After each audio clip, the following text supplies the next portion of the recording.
안녕하세요, 구독자 여러분. 저는 51을 먹은 50대 중년 여자입니다. 직장을 다닌 지가 오래되어 컴퓨터 앞을 떠난 지도 오래였는데 사연 하나로 일이 컴퓨터 앞에 앉아보게 되었네요. 미리 잘 부탁드립니다. 저는 현재 가정주부입니다. 애가 둘인데 애들도 다 커서 제가 더 이상 뒷바라지를 할 일이 없고요. 지들 친구랑 노는데 더 좋다는 애들이라서 저는 저대로 이웃 친구들이랑 커피 마시고 집에서 가끔씩 모여 같이 밥을 해먹으면서 시간을 보내오고 있었습니다. 요즘은 남편이 몸 관리를 해야겠다며 주말마다 등산을 하자고 하길래 주말도 나름 보람차게 보내며 사는 중이었고요. 사는 게 그저 유했다 보니 저는 걱정이랄 것이 없는 편이었습니다. 가정에 책임이 강한 남편이 바깥에서 일도 잘해오기도 했고 저는 저대로 자식들 잘 키워놓고 대학까지 다 보내놓은 후였어서 딱히 고민을 떠안고 살 이유가 없었습니다. 하지만 팔자 좋게 보이는 저에게도 고민이란 게 있었어요. 그래서 이렇게 이 나이 먹고 눈까지 침침해지고 있는데 컴퓨터 앞에 앉게 되었고요. 저희 시댁은 보통의 집안들과는 좀 다르다고 할 수 있는 것이 많았어요. 하나는 시어머니셨고 하나는 형제자매들의 우애였는데요. 시어머니가 오래전부터 병치레를 좀 심하게 하셔서 집안에서는 가장 걱정을 많이 할 수밖에 없는 분이셨습니다. 실제로 제가 결혼하고 난 후에 입원하고 수술하신 것만 수차례가 넘으셨고요. 수술을 받고 나면 치료 후유증으로 또 고생을 많이 하시느라 가족들이 번갈아가며 신경을 많이 쓰고 살아야 했어요. 자식된 입장에서 부모가 아픈데 보살피는 건 당연했는지라 저도 며느리로서 제 할 일을 하며 최대한 어머님 뒷바라지에 도움을 주려고 했고요. 하지만 이게 시간이 지날수록 점점 힘든 점도 있더라고요. 형제자매들 간의 수준격차가 벌어지기 시작하면서 일방적으로 한쪽에서만 시어머니의 병간호 비용을 대고 노동을 할애해가며 시간을 쏟아야 했던 겁니다. 가장 힘든 건 맏며느리인 저였고요. 남편한테는 위로 누나가 하나 있고 밑으로는 남동생이랑 여동생이 하나씩 있습니다. 사실상 남편이 장남이라서 시어머니를 가장 각별하게 챙기긴 했으나 남편 혼자서 시어머니 뒷바라지를 하는 게 한계가 있었죠. 어머님이 지방에 살고 계시기도 했는데 남편은 서울에서 직장을 다녀야 했다 보니까 쉽사리 어머님과 왕래를 할 수 없었던 겁니다. 그 바람에 같은 도시에 살고 있던 도련님께서 시어머니 집으로 왕래를 해가며 어머님을 보살폈고요. 병원에 갈 일이 있거나 도움이 필요하면 직접 어머님을 챙겨가면서 지내주셨죠. 저희는 그게 감사하다고 따로 도련님께 돈을 붙여드리며 금전적인 도움을 주려 했고요. 하지만 이게 지속이 될수록 저희 남편과 도련님 쪽에서만 일방적으로 돈을 쓰게 되며 힘든 점이 한둘이 아니더라고요. 저희 애들도 대학을 가게 되어 등록금을 내줘야 했고 도련님네도 살림이 팍팍한데 어머니 병치레는 날이 갈수록 늘어가다 보니 서로가 부담을 느끼기 시작했죠. 도련님이 힘들어 죽겠으니 직장을 그만두고 지방으로 내려오라 화를 내실 때마다 남편도 참 난감해했었고 그렇다고 갑자기 시어머니를 서울집에 모셔올 수도 없는 노릇이어서 각자가 각자의 입장에서 난처했습니다. 제 아무리 시어머니랑 갈등 없이 잘 지내고 있었다고는 하지만 그렇다고 해서 제가 시어머니를 모시고 싶은 마음도 없었고요. 그런데 그 와중에 어머님은 자식들한테 모두가 다 공평히 재산을 나눠주겠다고만 말씀을 하셨답니다. 재산이라고 해봤자 지금 살고 있는 지방의 전원주택 하나와 인근에 있는 산 대지 몇 평이 전부였었는데요. 자신의 병치레를 도와주고 간호해주고 있는 아들들한테만 나눠주는 게 아니라 전혀 신경을 쓰지 않고 지내고 있는 시누이들한테까지 싹 다 공평히 나눠줄 거라고만 하시더라고요. 그러니 남편이랑 도련님 입장에서는 억울하잖아요. 제 3자나 다름없는 제가 보더라도 이건 공평한 게 아니란 생각에 화가 좀 났습니다. 그러다 결국 남편이 먼저 총대를 메고서는 형제들을 불렀고요. 지난해 추석 코로나 이후 정말 오래간만에 온 가족들이 시댁에서 만나 대화를 나눴어요. 대화를 한참 나누고 나서야 서로 시어머니를 번갈아 챙기는 게 맞다는 남편과 도련님 그리고 막내 시누이가 한편이 되었고요. 자식 키우느라 정신없어서 못한다고 하는 큰 시누이가 혼자 맞선 채로 의견이 팽팽하게 맞섰답니다. 큰 시누이는 늦지막히 결혼을 해서 애를 셋 낳았거든요. 막내 아이가 아직 고등학생이고요. 자기 아들 뒷바라지를 해야 해서 시어머니를 챙길 수 없단 말로 시어머니를 나물라라며 한참 동안 형제들과의 대화를 일방적으로 거절했어요. 여자는 출가 외인이니까 친정일에 돈까지 들어가면서 나설 수 없다는 말로 끝까지 자신을 대변했는데요. 그런 와중에도 시어머니가 재산을 공평하게 나눠줄 거라고 하신 것에 대해서는 끝까지 부정도 안 하고 받으려고만 하더라고요. 힘든 일을 하고 싶지는 않은데 재산은 공평하게 나눠받고 싶다는 큰 신우의 못된 식부가 훤히 보였던 날이었습니다. 그 꼴을 보며 저나 나머지 식구들은 모두 한마음 한뜻으로 큰 신우를 원망했고요. 그렇게 대화가 제대로 끝나지도 않은 채 일방적으로 종료가 되었어요. 자기 애가 공부를 해야 해서 얼른 가봐야겠다며 큰 신우이가 먼저 시댁을 떠났거든요. 그 바람에 나머지 식구들도 어영부영 하다가 제대로 된 결론을 내리지도 못한 채 각자의 집으로 해산을 했고요. 형제자매가 많으면 이런 크고 작은 사소한 돈 문제가 큰 갈등을 일으키구나 싶은 마음에 얼마나 씁쓸하고 또 안타까웠는지 모릅니다. 사는 게 풍족하지 못하면 말년에 이런 꼴을 당하는구나 싶어서 절대로 자식한테 돈을 퍼주기만 하지 말고 내 몸은 내가 챙기며 살아야겠다 싶기도 하더라고요. 그러다가 정말 뜻밖에도 큰 시누이에게서 먼저 연락을 받았어요. 큰 시누이가 남편한테 바로 전화를 한 게 아니라 저한테로 바로 연락을 해서는 의견을 구하더라고요. 남매끼리 갯돈을 모아서 앞으로 지출을 하게 될 시어머니의 병원비나 간병 비용을 대면 어쩌냐고 말이죠. 각자 일정 돈을 공평하게 모아서 한 통장 안에 저축을 하고 그 돈으로 쭉 어머님을 보살피고자 하는데 너무 괜찮은 생각이더라고요. 그래서 저도 바로 남편한테 말을 전하고서는 좋은 아이디어 같다며 뜻을 모았죠. 남편도 큰 누나가 웬일로 철든 소리를 했냐며 새삼 놀라워했고 도련님과 아가씨는 바로 갯돈을 모으기 시작하자며 행동으로 옮기셨답니다. 그렇게 저희 시댁 식구들은 이 나이 먹고 시어머니 병원비로 쓰겠다면서 갯돈을 모으기 시작했어요. 남들은 우애를 다지기 위해 여행 경비나 외식 경비로 가족 갯돈을 모은다고 하던데 저희는 그와는 반대였습니다. 누구 하나가 일방적으로 돈을 더 쓰거나 낭비하는 걸 막고자 싸움을 차단하겠다고 갯돈을 모으기 시작했네요. 그렇게 지난해 말에 모으기 시작한 갯돈은 얼마 전까지 이어졌고요. 각자 집에서 내 형제 자매들 다달이 월 10만 원을 보탰습니다. 10만 원은 큰 시누이가 낼 수 있다고 말한 최대 금액이어서 정해진 것이었고요. 저희 남편은 자기가 가장 돈을 많이 버는 형제이니까 좀 더 보태겠다며 자진해서 다달이 월 20만 원을 보내고 있었어요. 저희 아가씨도 지금껏 경제활동을 하고 있다는 이유로 월 20만 원을 보내고 있었고요. 그렇게 각자 형제들이 다달이 모으는 돈이 60만 원이었어요. 가끔씩 저희 애들도 할머니 병원비에 보태고 싶다며 알바 비용을 보내준 덕분에 벌써 모인 돈이 500만 원이 넘었습니다. 어떻게 보면 적은 돈이었지만 얼마든지 도련님께서 어머님을 데리고 병원에 가고 간병을 하며 쓸 때에 요긴하게 쓸 수 있는 금액이었죠. 그 돈으로 나중에 어머님 장례 비용도 지불할 테니 큰 불만이 없이 돈을 지불하고 있었어요. 그러다 정말 황당한 소식을 전해 들었습니다. 통장이랑 카드는 시어머니를 가장 가까이에서 모시고 있던 도련님이 가지고 있었는데요.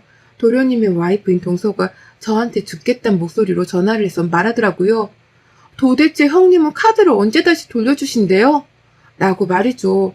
돌려준다고 한 게 벌써 한 달이 다 되어가는데도 여태 소식이 없다며 저한테 대신 형님 행방을 묻더라고요. 형님이 저희 부부가 사는 동네 인근에 살고 계셔서 마음만 먹으면 집에 찾아가 소식을 묻는 게 어렵지 않았기 때문이었습니다. 그리고 그제서야 저랑 남편도 알게 되었어요. 그간 한 달 동안 형님이 가족 갯돈 통장을 일방적으로 가지고 있었다는 걸 말이죠. 지방에 살고 있는 것도 아니고 그렇다고 시댁에 가서 어머님을 보살피는 것도 아니었던 형님이 왜 그 카드를 가지고 있는 것이며 왜 한 달 동안이나 카드를 돌려줄 생각을 안 하고 계신 건가 싶어서 궁금증이 미치도록 올라왔습니다. 무엇보다도 형님이 저희도 모르는 사이에 시댁에 가서 그 카드를 직접 받아오셨을 거라고 생각을 하니 의심이 되어 죽겠더라고요. 도대체 그 카드를 뜬금없이 형님이 왜 가지고 계시는 건가 싶어서 말이죠. 애초에 갯돈을 모으자고 제안을 한 것도 큰 형님이셨기에 저는 설마 하는 생각에 계속해서 형님을 의심할 수밖에 없었습니다. 무엇보다도 저희 남편이랑 저희 애들이 다 같이 나서서 갯돈 통장에 가장 많은 돈을 지불해 왔었기에 그 소중한 돈이 허무하게 쓰이면 어떠나 싶은 걱정에 시누이를 자꾸 더 의심했죠. 그리고는 퇴근한 남편한테 바로 이 사실을 고했고요. 남편조차 모르고 있었는지 바로 도련님이랑 통화를 하고는 어두워진 표정으로 바로 은행 웹사이트에 들어가더라고요. 돈이 혹여나 허투루 쓰이진 않았는지 직접 확인을 해야겠다며 말입니다. 그리곤 우려하고 걱정했던 것이 눈앞에 드러났어요. 은행 계좌 내역을 보자마자 육성으로 아씨라고 탄식을 내뱉는 남편 때문에 직감을 했고요. 제 눈으로 컴퓨터 화면에 뜬 그 내역서를 훑어보는데 남편을 따라서 탄식이 나오는 걸 떠나 욕이 절로 튀어나오더라고요. 자세히 보니까 무슨 식당에서 10만원, 무슨 식당에서 또 10만원, 급기야 저희 동네랑도 가까이에 위치해 있는 한우 맛집이라서 저도 기억을 하고 있는 식당의 이름이 떡하니 계좌 내역에 찍혀 있는데 와, 신우이가 지 입으로 들어가 먹거리를 사 먹느라고 사소히 가족 갯돈을 썼더라고요. 그것도 한 번에 많게는 몇십만 원, 적게는 10만 원씩 말이죠.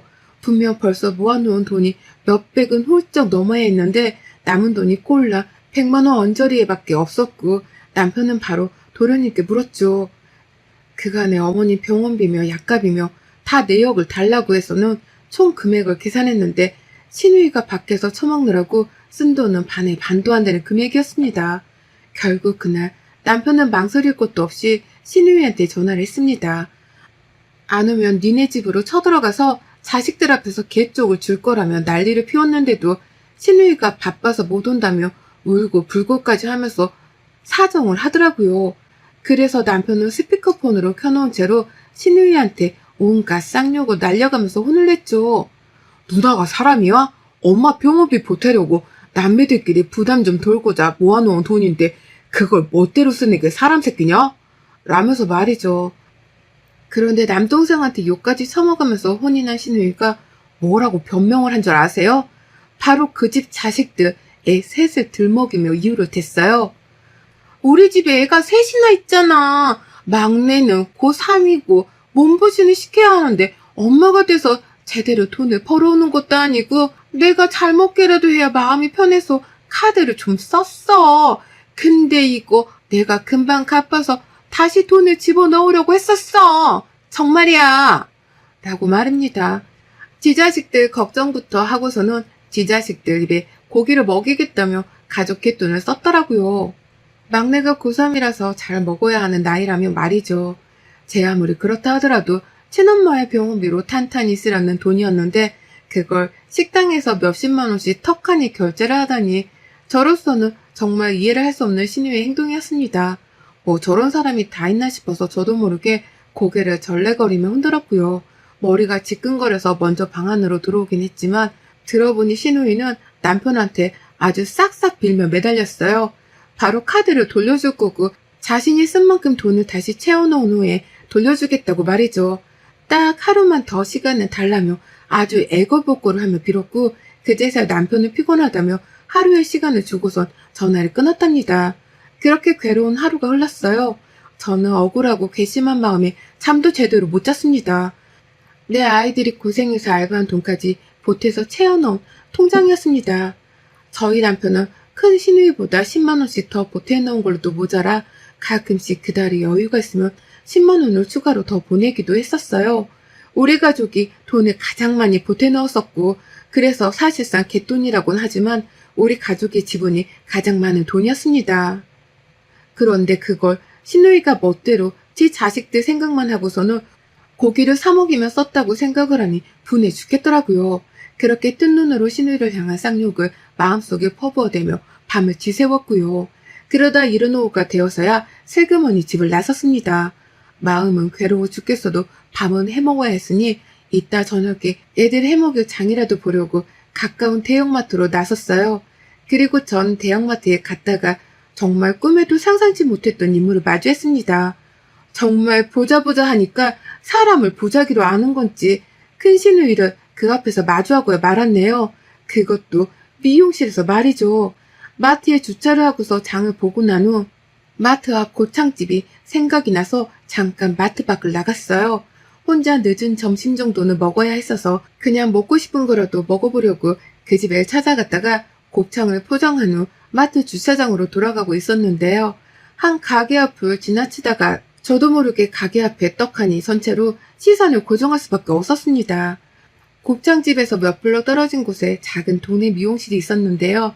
바로 가게 앞 창문에 마주 앉은 채로 신우이가 머리에 파마를 하려는지 온갖 휘황찬란한 것들을 뒤집어 쓰고서는 잡지책을 읽고 있는 거예요. 꼬락 서니까 그 모양이어서 처음엔 신우이인 줄을 몰라봤다가 다시금 보니 신우이였어요.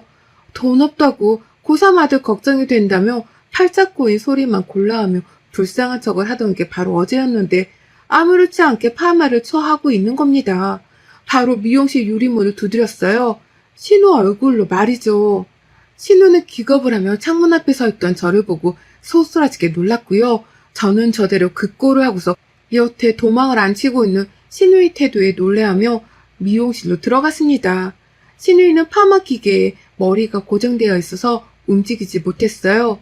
고개도 반쯤 돌린 상태로만 너가 여기 어쩐 일이야? 라면서 저를 향한 놀란 기색을 못 숨기고 묻더라고요. 그리고 전 손에 쥐어든 곱창 포장 용기를 힘으로 짓눌러가며 화를 참은 채 물었습니다. 그간의 갯돈으로 쓴 돈은 다 물어내고 파마를 하시는 거죠, 형님? 라고 말이죠. 하지만 형님은 말씀이 없으셨어요. 이따 얘기를 하자며 저를 얼른 미용실 밖으로 나가라 떠미셨고 뒤에 있는 다른 손님들이 쳐다보는 게 수치스러웠던지 이상한 소리를 하네? 라고 하면서 저를 모르는 사람인 마냥 우스운 척을 하기도 하셨습니다. 그러자 형님이 얼른 파마기기를 치워달라며 미용사를 불렀고요. 저는 형님이 그 파마기기에서 머리털을 빼내는 순간까지 기다렸어요. 그리고 형님의 가방으로 추정이 되는 곳에서 지갑을 꺼내 들자마자 개똥 카드를 찾아냈죠. 누가 봐도 그 카드로 결제를 하려고 한 것 마냥 지갑 안에는 그 카드 하나밖에 들어있질 않았어요. 현금조차 없었죠. 제가 무슨 생각을 하고 있는지 눈치챈 건지 형님이 먼저 그러더라고요. 딱 이것만 하고 돌려주려고 했어. 라고 말입니다. 와, 정말 그 순간 일본의 후지산이 폭발하는 듯한 상상이 머릿속에 그려졌어요. 얼굴이 시퍼개져가는 게 몸소 느껴질 정도로 화가 나기 시작했죠. 내 자식들과 내 남편이 더 많이 퍼다 놓은 갯돈인데 그 돈을 시어머니를 직접 옆에서 모시고 있는 도련님도 아니 큰형님이 썼다고 하니 미치도록 화가 나더라고요. 그냥 쓰는 걸로도 모자라 이젠 하다 지 머리를 뽑겠다고 미용실까지 찾아와서는 마지막으로 돈지랄을 하려다가 저한테 딱 걸리기까지 하셨으니 저는 황당한 걸 떠나서 뭐 이런 하찮은 인간이 다 있나 싶어 기가 막혔습니다. 현장 사진을 찍어 남편한테 보냈어요. 개똥 카드밖에 들어있지 않던 지갑도 찍어서 보냈죠. 지금 머리 뽑다가 나한테 딱 걸렸는데 어떻게 해줬으면 좋겠냐고 물으니 남편이 딱 한마디 하며 절 거들더라고요. 당신 하고 싶은데 왜? 라고 말이죠. 그리고 전 남편의 말에 따라주기로 했습니다. 비록 집에서 아이돌 보고 남편 거들며 조용히 살아온 세월이 길었다고는 하지만 저도 내면에 자식 키우고 남편 거들며 쌓인 화라는 게 분명히 있었고요. 그 화를 풀지 못하고 살았을 뿐 언제라도 때가 되면 풀 작정이었어요. 나이 먹어 조금 유순해졌을 뿐 젊을 적엔 할 말 다 하고 살며 속 시원히 살던 저이기도 했고요. 남의 돈 아까운 줄 모르고서 지 돈만 챙길 줄 알고 지들한테 얻어질 콩고물만 따져가며 챙기는 신우이의 저 거지 같은 근성이 정말 싫었습니다. 그러는 와중에 파마만 하고 카드를 돌려주려고 했던 이 말도 안 되는 억지를 이해하기 힘들었고 결국 팔자 좋게 잡지나 쳐보며 머리를 볶고 있던 신우이의 인생을 산산조각 내줄 참이었네요. 막 미용사의 도움으로 억지로 기기를 끌고 머리를 풀어달라 요청을 하고 있던 신우이. 저는 그런 신우이의 뒤에서 미용사님을 밀어내고 제 손으로 신우이의 머리채를 잡았어요. 네, 제 손으로 신우가 뽀꾸려다만 그 머리채를 아주 불태워 싹 다 잘라버릴 참이었던 겁니다. 손에 잡으니 미끌미끌한 파마액이 다 묻어나더라고요. 그게 더 꼴보기 싫어서라도 더 빨리 신우를 해치우고자 했습니다. 하도 머리가 미끌거리길래 신우의 머리통을 통째로 잡아채서는 미용실 의자 밖으로 끌어잡아다 바닥에 내팽개쳤어요. 그리고 홧김에 제 손으로 미용실 가위를 집어선 신우이의 머리를 한순간에 싹둑 잘라버리고 말았습니다.